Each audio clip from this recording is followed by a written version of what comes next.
Transurfer and the Transurfing Curious. My name is Renée Garcia and this is Transurfing TV, and today I'm going to be talking about crisis mode. Oh my God, it's totally not something to laugh at. We've all been there, right? We've all been in crisis mode. We've all experienced events that are seemingly outside of our control, and we plunge into a world of unknown emotions and uncertainty and unfamiliarity and fear and all sorts of other negative accoutrements to an event that is seemingly against our intentions. This could be death of a loved one, loss of a job, a divorce, right? Or loss of a child. This could be you getting ill, somebody else in your life getting ill, your house burning down, something catastrophic or tragic or just an undesirable event, right? And we never know when they're coming. Well, sometimes we get a little bit of warning, but mostly we never know when they're coming. And this shock and not having the ability to prepare emotionally can definitely spin us out, right? I've spun out a number of times in my life, really bad. I would say my first massive spin out, like really, really serious one, was when I got divorced in my mid-20s. I had no means to take care of myself. I was living in a big city alone. I had a bunch of other things going on in my life that I didn't know how to deal with, and I plunged into absolute crisis mode. Now, I ended up getting myself out of crisis mode, obviously, but there was definitely a much easier way that I could have, or a much more effective way of exiting crisis mode, rather than some of the things that I went to try to deal, really unhealthy stuff, attaching myself to other people, self-medicating, drugs and alcohol, all kinds of just bad juju stuff. And this just extends, right? This extends whatever that event is, and we all know someone, and I'll read about this here in a moment when I read a passage from David Hawkins' Letting Go book. We all know someone who experienced something in life and never quite moved on, right? So David Hawkins explains exactly why this happens or how this happens, and awareness to this subject now, especially if you're in crisis mode in the moment.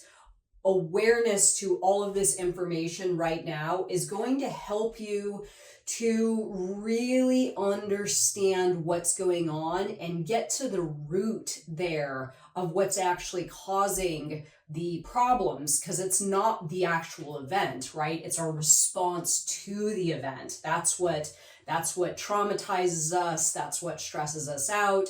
That's what, victimizes us in a way. If you choose to, feel as though you're a victim from something happening in your life, your response to that, right? Some people can definitely compartmentalize, deal with it in a more healthy way and not have the same perspective on the event as, let's say, you or somebody else. So it all comes down to our interpretation of the event and our response to the event, right? Before I get started, remember to subscribe to this channel. Please, please, please. We see that only 50% of the people that watch these videos are subscribed. We would greatly appreciate your subscription. Like, comment, join us on the Facebook group, the International Transurfing Institute Facebook group. Instagram, reality_transurfing. Check it out. It's pretty nifty. And if you would like to dive in headfirst into the official, approved by Vadim Zeland, the official course, Reality 2.0 Unteachable, link is below. Check it out, y'all. So, okay.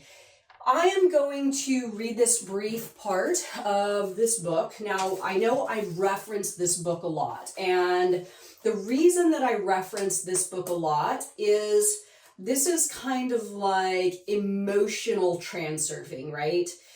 Vadim Zeland, this is very comprehensive, the Transurfing Steps 1 through 5 book. It covers a lot, but there isn't a lot on emotions and how to deal with emotions. And I get lots and lots and lots and lots of questions about emotions, and also why we have importance levels about certain things, or how people understand what lowering levels of importance are. Oftentimes they don't know how to lower the level of importance, or getting to the root of it, that's what's causing it, right? And this book definitely doesn't touch on it as much as Hawkins' book does. So this is why I kind of feel that this is the perfect complement to this modality. So if you are in crisis mode right now, or if you are in a heavy or complex emotional state,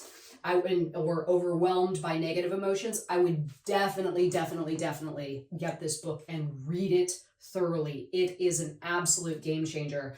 So I'm going to get into this, and then I will break it down.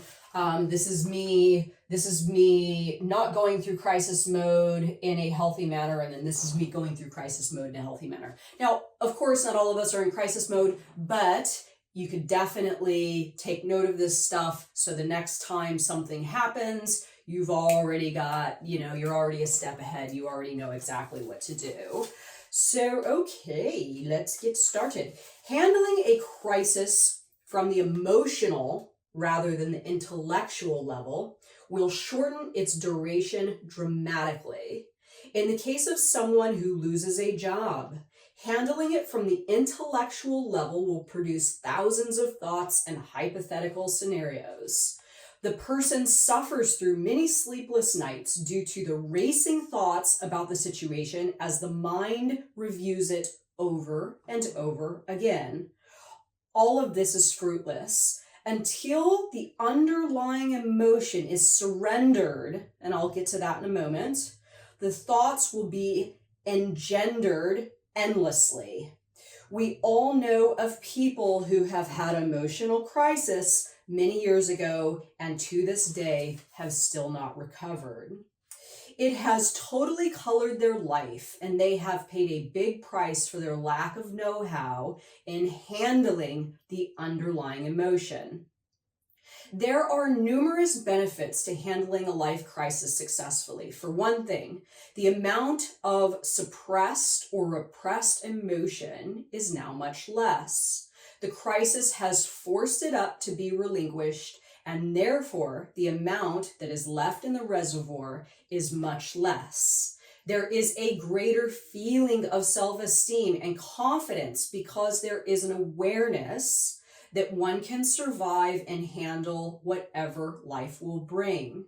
There is an overall reduction of the fear of life, a greater feeling of mastery, greater compassion for the suffering of others, and an increased ability to help them through similar circumstances. Paradoxically, after a life crisis, there often is a period of variable duration of peace and calmness, sometimes approaching the level of a mystical experience. Ooh. The dark night of the soul frequently precedes states of heightened awareness. One of the best known examples of this paradox is illustrated by persons who have had a near-death experience. There are now many books on the subject that reveal a certain commonality. Once the worst of all possible fears, the dread and shock of death, has been faced, it is superseded by a profound sense of serenity, peace, oneness, and immunity from fear. Many such persons develop extraordinary abilities, become healers, develop psychic awareness, an advanced state of spiritual illumination. Wow, I like that. They experience major leaps in growth and the sudden appearance of new talents and capacities. Thus, every life crisis carries within it kernels of a reversal, a renewal, an expansion, a leap in consciousness, and a letting go of the old and birth to the new. Oh my God, it's so good. It is so effing good, y'all. Okay, so here's the thing. I'm going to break it down from David Hawkins' sort of formula here, or what he has to say about being in crisis mode. And I'm going to fuse with it actually Tufty. So as some of you may know, I'm a G.I. Gurdjieff fan, and I've told this story a few times of G.I. Gurdjieff getting into a car accident that should have killed him. And he went into a bedroom after this car accident. He was all broken up. He had bones and, bones broken and punctured organs. And the doctor came and said that he is going to die, right? And the people around him said, no, he's not going to die. So what he did was he went into the center screen and he stayed in the center screen and he healed himself there, and he didn't leave it until, and you can research his story and read, I'm just going to give you a synopsis of it, and went into the center screen, pulled himself away from the outer screen, pulled himself out of his inner screen, took that meta power and used it to facilitate healing in his body at a rapid rate. And it was something like a month or two, he was back to complete normal health, bones healed, everything functioning normal again, and it was like a miracle. People couldn't believe it. Now, I know this is a physical crisis, but this can be applied to anything. This can be applied to, again, death of a loved one, divorce, loss of job, whatever. Okay, so let's go over the naughty the naughty crisis mode person, the person that isn't doing it right. Okay, so this is a person that approaches the crisis from an intellectual level, as David Hawkins states here. This is a person that tries to think their way out of it, right? They're trying to rationalize, bargain, moving through the stages of grief, but they're still trying to use their mind to understand and deal with the situation. Okay, so first of all, the problems are coming from the emotions. So dealing with the scenario from, a rational, intellectual sort of place, it's ignoring the emotional aspect of it. And there's going to be very, very slow movement through this crisis, right? So this is somebody handling it on an intellectual level. This is someone that, and I'll use myself as an example. This is exactly what I did. This is someone immersed in the inner screen, overthinking, worrying, intellectualizing, going round and round. What could I have done? All that kind of stuff. And then also being immersed in the outer screen, blame, diverting accountability, accepting the script, right? So outer screen is like continuing, well, he did this, well, they did that, well, this went like this, and then that's what happened, and that's, and like replaying the events and all that kind of stuff. Stop. So once you can acknowledge if you are in fact stuck in your inner screen or your outer screen trying to deal with the crisis, then you can wake up and go to this mode. I see myself, I see my reality, pull yourself back to the center screen, but I'll get to that one more in a moment. This is emotional suppression or even emotional ignorance. Again, the more intellectual or trying to deal with it from a rational standpoint, the less focus is on the emotions, and you're essentially saying that the emotional aspect of the equation is it's not important, right? You may be in denial or you may mask. So this is the worst. Going to things like casual sex, if you're, just broken up with someone and you're heartbroken, and then you're like, oh, I'm just going to go meet a guy at a bar and sleep with somebody else, getting drunk, taking drugs, doing anything that is going to try to soothe the pain in that moment. Naughty. That's going to just create more problems. Overthinking, victim mode, and this leads to, in my opinion, repetition of experience.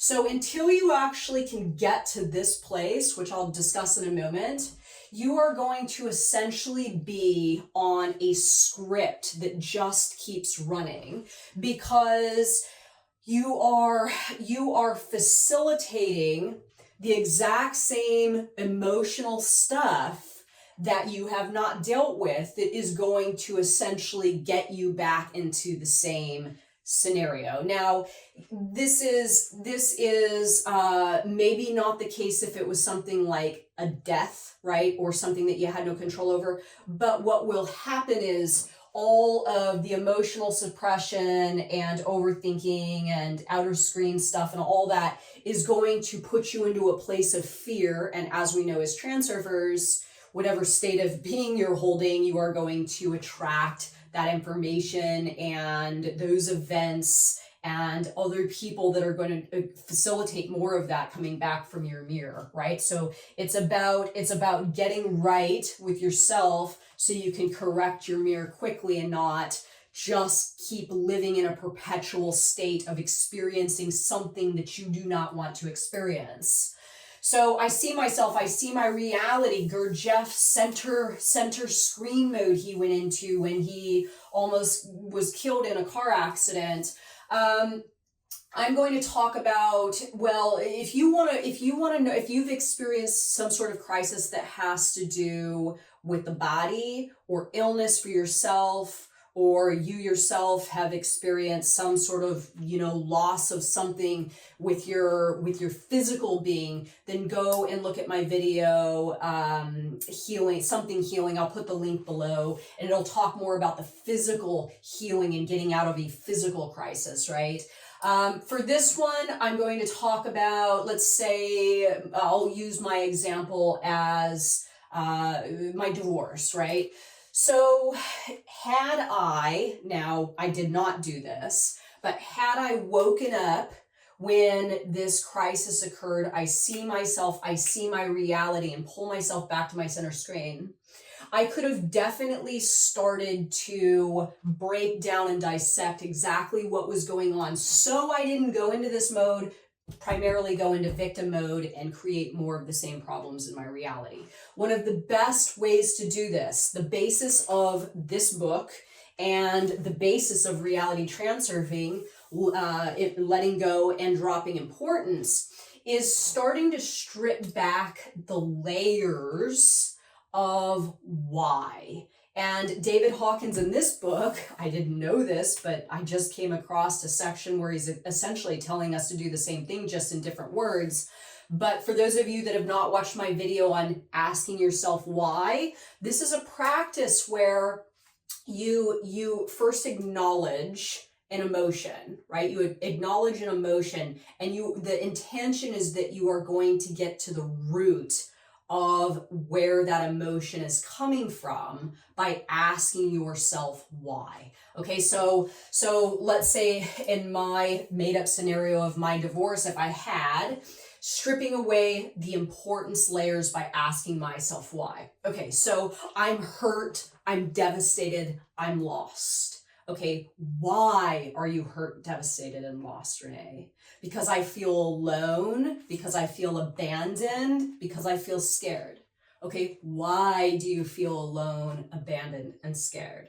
Because I don't know if I can provide for myself. I don't know what's going to happen to me. I don't know if I can do it. Okay, so continuing on that path, and it couldn't just be one. The core root of why I was really devastated and upset is I did not feel that I could provide for myself. It came down to very basic survival.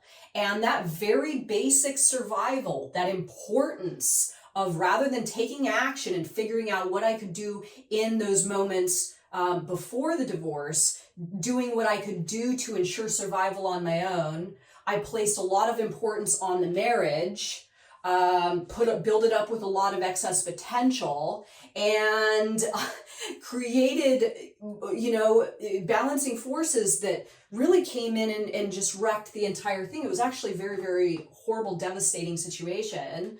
Now, when you can go like that, down, down, down, down, down, and get to the core there of what is really causing the emotional upheaval, then you can start to nurture that lowest, lowest, lowest point and start the process of letting go. Again, read this book. It is an absolute life changer. So the transurfing part of this that is amazing is seeking the advantage.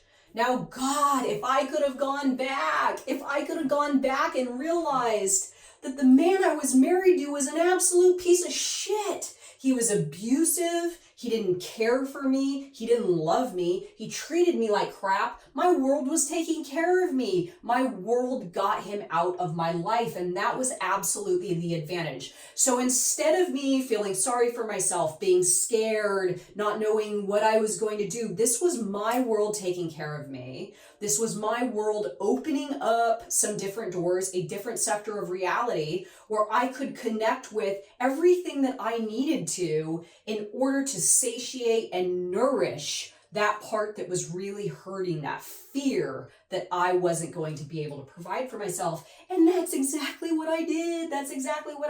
This is where growth happens. Redefining the story. I had to go through that so I could get here, right? All those lessons, all that pain, all that stuff I can now use and mold into a story that I can give to you guys as an example of exactly how to rework a crisis, a tragic event, something unforeseen happening to you, a death, a loss, a divorce, whatever. And this is where the money shot is. Handle the crisis on an emotional level, right? Ignore all the why. Ignore all the blame, diverting accountability, denial, masking, overthinking, victim mode, inner screen, trying to break it down intellectually for yourself, and get to the core of what is going on with you emotionally and do the activity of pulling back, stripping back the layers of why to get there. Why?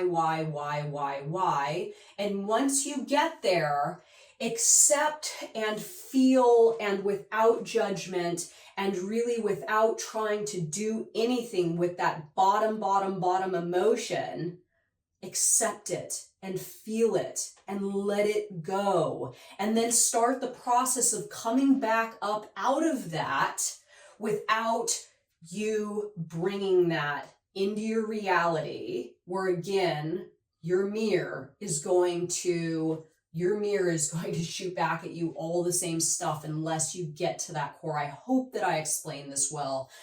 I can't really sum up the entire, process of letting go in one single video. But again, if you are in crisis mode, read this. It is a game changer. So remember, center screen, strip back the layers of why, of importance, redefine your story, using it for growth. I see myself, I see my reality, and start caring for the emotional part of what's going on with you and not go after it with an intellectual mind. Let me know your thoughts on this video, everybody. Thank you for watching. Like, subscribe, comment, all that good stuff, and see you tomorrow. Bye, guys.